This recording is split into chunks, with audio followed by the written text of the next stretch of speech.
Chapter 8. Our great Queen, in the presence of the Lord, pleads for the hastening of the incarnation and of the redemption of man, and His Majesty yields to her prayer. The heavenly Princess, most holy Mary, had now attained such fullness of grace and beauty, and the heart of God was so wounded by her tender affections and desires, that he was, so to say, irresistibly drawn to begin his flight from the bosom of the Eternal Father to the bridal chamber of her virginal womb, and end the long delay of more than 5,000 years. Nevertheless, since this new wonder was to be executed in the plenitude of his wisdom and equity, the Lord arranged this event in such a way that the Princess of the Heavens herself, being the worthy mother of the incarnate Word, should at the same time be also the most powerful mediatrix of his coming and the Redeemer of his people, much more than Esther was of Israel. In the heart of most holy Mary burned the flame which God himself had enkindled, and without intermission she prayed for the salvation of the human race. However, as yet the most humble lady restrained herself in modesty, knowing that on account of the sin of Adam, the sentence of death and of eternal privation from the vision of God had been promulgated.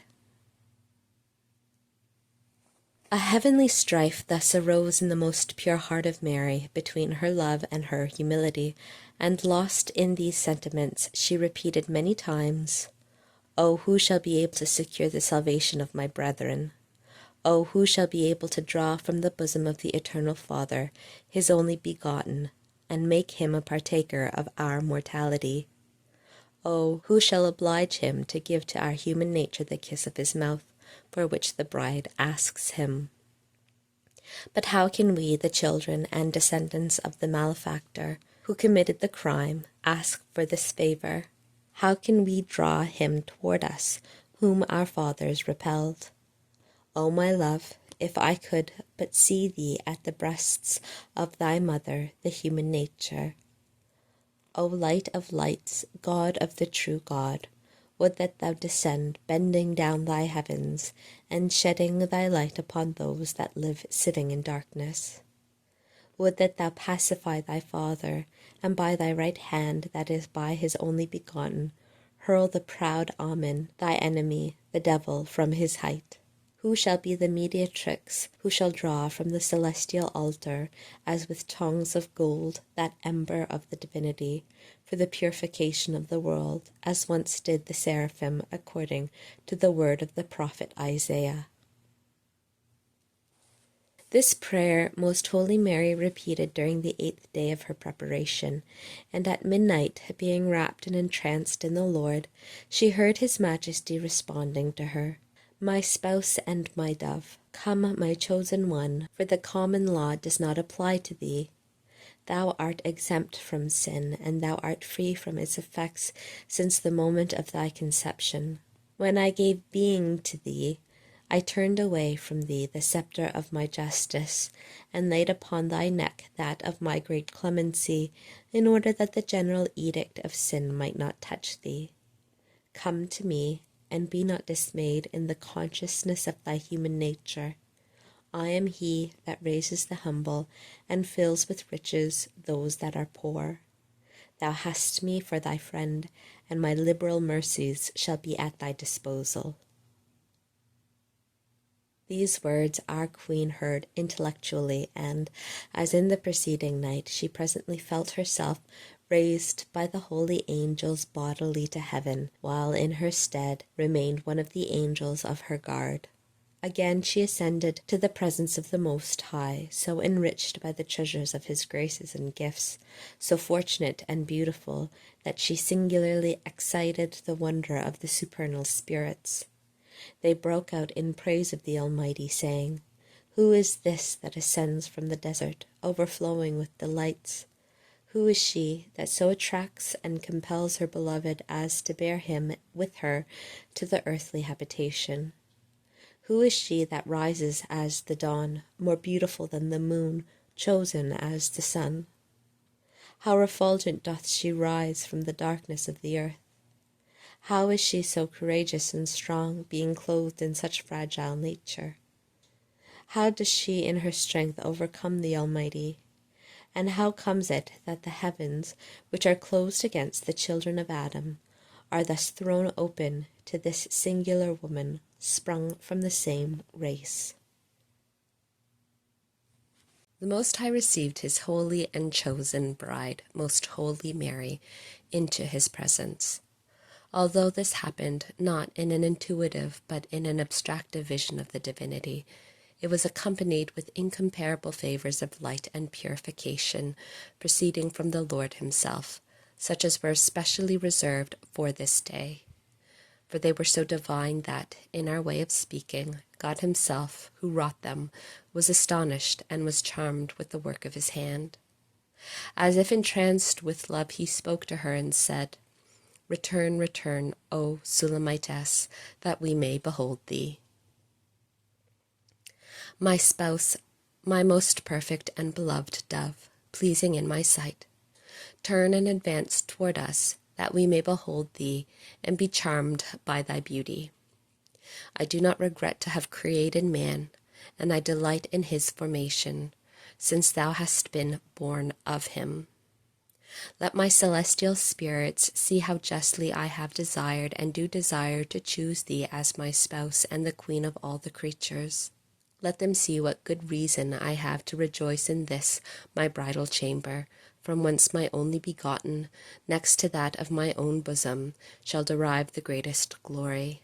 Let all understand that if I justly repudiated Eve, the first queen of the earth, on account of her disobedience, I now place thee and establish thee in the highest dignity, showing my magnificence and power in dealing with thy purest humility and self-abasement. This day was for the angels a day of jubilation and rejoicing, greater than any since their creation. And when the most blessed Trinity thus chose and appointed his spouse and mother of the Word for the Queen and Lady of the creatures, the holy angels and all the celestial court of spirits acknowledged and received her as their mistress and superior, and they sung sweet hymns of glory in her honor and in praise of her author. During these hidden and admirable mysteries, the heavenly Queen Mary was absorbed in the abyss of the divinity and in the light of his infinite perfections, and thereby the Lord prevented her from attending to all that happened. Thus the sacrament of her mothership of the only begotten still remained hidden to her until the proper time. Never did the Lord deal in such a manner with any nation, nor did he ever show himself so great and powerful in any creature as on this day in Most Holy Mary. The Most High added yet other favors, saying to her with extreme condescension, "My chosen spouse, since thou hast found grace in my eyes, ask of me without restraint what thou desirest, and I assure thee, as the most faithful God and powerful King, that I shall not reject thy petitions, nor deny thee what thou askest."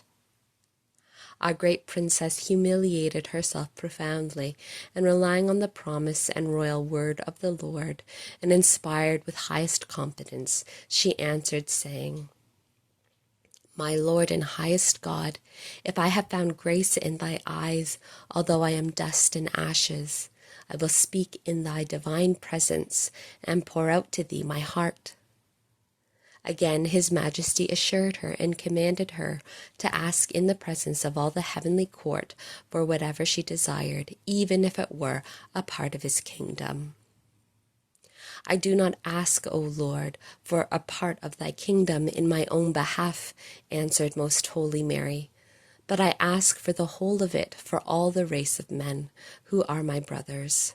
I beseech thee, highest and powerful King, that according to thy immense kindness thou send us thy only begotten, our Redeemer, in order that he may satisfy for the sins of all the world, that thy people may gain the freedom so much desired, and that, through the satisfaction thus rendered to thy justice, peace may be declared among men upon earth, and that the portals of heaven, closed by sin, may be thrown open for its inhabitants. Let all flesh see thy salvation. Let peace and justice give each other that close embrace and the kiss which David asked for. Let us mortals possess a teacher, a guide, and a savior, a chief who shall live and dwell with us. Let the day of thy promises dawn upon us, O my God. Let thy words be fulfilled, and let the Messiah, expected for so many ages, arrive. These are my anxious desires, and for this do I breathe forth my sighs, since thou showest to me the condescension of thy infinite clemency. The highest Lord, who wished to bind himself by her prayer, disposed and incited the petitions of his beloved spouse. Benignly he inclined toward her and answered her with singular clemency. Pleasing to my will are thy requests, and acceptable are thy petitions. It shall be done as thou askest. I desire, my daughter and spouse, that thou seekest, and as a pledge of this, I give thee my word and promise thee that very shortly my only begotten shall descend to the earth and shall vest himself and unite himself with the human nature. Thus thy acceptable wishes shall be executed and fulfilled. With this assurance and divine promise, our great Queen Princess felt new enlightenment and security in her spirit, convincing her that the end of that long protracted and prolix night of sin and of the ancient law was approaching, and that the brightness of human redemption was about to dawn. And because the rays of the Sun of Justice, whose dawn was soon to arise from her, so closely and so intensely enveloped her about, she became herself the most beautiful aurora, inflamed and refulgent, as it were, with the fiery clouds of the divinity, which transformed all things within her. All afire with love and gratitude for the approaching redemption, she gave unceasing praise to the Lord both in her own name and in that of all the mortals. In this occupation she passed that day, after the angels had again restored her to the earth. I must grieve at my ignorance and shortcomings in explaining these so exalted mysteries, and if learned men and great students cannot give an adequate explanation of these things, how shall it be given by a poor and lowly woman?